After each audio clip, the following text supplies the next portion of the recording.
Okay, thank you very much. My name is Tessema Astatkie. I'm Professor of Statistics at Dallas University in Canada. So I'll be talking about LMI and focusing on STEM. So that's the 10th thing. So LMI, also known as labor market information in most countries, and if you are in UK, it's labor market intelligence, but in both ways, both situations, it is LMI. It's very useful for tertiary educational institutions, for government, and for industry. So I'm going to talk about how LMI is used and should be used. And then later on I'll talk about challenges and opportunities related to automation. So the key objective of LMI is to gather information on current and projected employment demand for workers in specific centers, and to identify skill set level requirements of the economy in the country and in neighboring countries, and also to monitor technological and paradigm shifts. Like in almost all higher education institutions, it is like chalk and talk, but that is shifting or needs to shift to competency-based or competency-focused education. So LMI plays a key role. Now, as all of you know, that around 80% of first-degree graduates in Ethiopia don't get a job in their field during the first 6 months after graduation. That's a serious challenge. And one of the reasons is because the programs are usually copy and paste from one university, and they are not based on LMI. So that needs to change. So just quickly to highlight the basic steps. First, clear statement of objectives, why this LMI is needed, because there are different objectives, whether it's higher education, industry, government, and then identify resources, and then create appropriate team members and also engage government as well. Collect data and then do the survey, but it's very important to ensure that the International Standard Industrial Classification, ISIC, is used so that the skill sets are transferable to other countries as well. And also, if we build excellence in our universities, then many students from Africa and other countries can come to Ethiopia to learn and get education here. So for that, we need to have that. And then doing the analysis and having the LMI report. So, why do these tertiary educational institutions use LMI? 2 reasons. One, to develop new programs, and also to regularly monitor, revise their curriculum. So these are the 2 key reasons. And currently, there is a problem not only in Ethiopia, but in Africa. There is a lack of relevant LMI. And now there is a standard way of producing LMI, getting LMI information, but there is a new real-time analytics that can be combined with that and get good LMI, and this will benefit not only Ethiopian but African students to be enrolled and African or Ethiopian universities to be excellent, and which will eventually benefit society. Why is this important? And we have seen this kind of age pyramid, and this is for sub-Saharan Africa. Currently the population is 1.06 billion, but the 52.9% of the population in sub-Saharan Africa are 19 or under, so they need this higher education. Compare this with Canada, where I'm from, 21.6%. And Ethiopia's situation is a bit better than sub-Saharan Africa.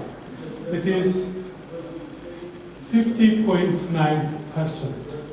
And this is a serious problem. If we can't provide them good education, and you can imagine all kind of chaos that's going to be created. Now, how would this look like in 2050? Yeah, the percentage will go down, which is a good thing to see, but still we need to be ready for that. How do government use LMI? Well, they use it to plan their economic development and to support educational institutions so that appropriately trained or qualified graduates will come out. And also they use to modify tax rates. And now, if you don't use LMI and appropriate focus for tax rate reduction, you can see what happens in Rhode Island in your country. And there was a wealthy tax rate drop and unemployment went up. So we don't want this to happen. And also governments use to identify target groups for immigration and so on. In Canada, there was a big move in 2017, and they passed a bill to immigrate around 340,000 per year between 17 and 2020, and their target is 1 million by 2020. Now, the big change is previously, majority of the immigrants are in family reunion or independent, refugees, investors groups. But they stipulated that they need 60% of these immigrants must be based on LMI, the needed skill, manpower. That they know in which areas they need more people, so that's their focus. And also, government branches need to use this. There is a new report released 2019 by World Bank's World Development, and this gives government some guidelines on how to proceed. But at the end, future is STEM, science, technology, engineering, and mathematics.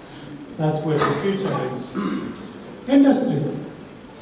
Before they invest money, they look at LMI so that they can get highly qualified people to work in that industry before investing here and there.